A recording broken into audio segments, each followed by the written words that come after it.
Okay, so since you've been asking about these, here's another story idea. Now, this isn't an idea for a whole story, but it's an idea. Well, you'll see. Okay, so I'm listening to this podcast, right? Listening to a podcast. I'm out, what do you call it? Your pre-workout, kind of walk in to loosen up.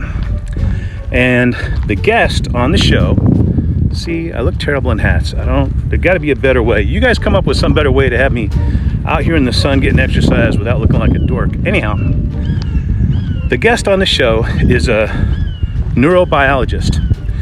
And I guess he was in some clinical studies when he was in college. He made some comment about a drug they were testing that he volunteered to test. And he said, my body functioned perfectly from the neck up and from the waist down, but he was trying to say he wasn't as emotionally sensitive as he felt like he could be. And taking this drug, he said, and this is the important part, he said, after taking the drug, I felt like my body had been tightly wrapped in plastic wrap that suddenly unzipped. Okay, so basically he's saying at that point he felt like he could feel more emotion. Okay, so you may ask, okay, interesting, Dan. Actually, not even that interesting. Listening to a podcast with a neurobiologist. Honestly, I didn't know that's what the podcast was, but it was interesting for a while.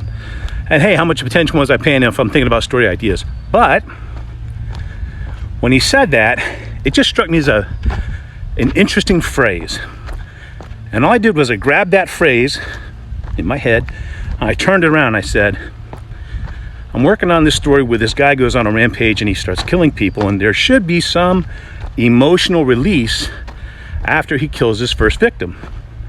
And in the killer's point of view, killing his first victim, who's going to be totally innocent to anything he had going on. This first victim had nothing to do with what's bothering him and sends him over the edge.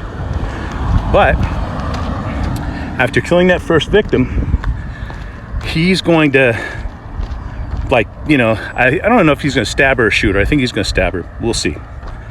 And then after it's done and she's dead, he's going to be sitting there, catching his breath, standing over the body, thinking about what he did.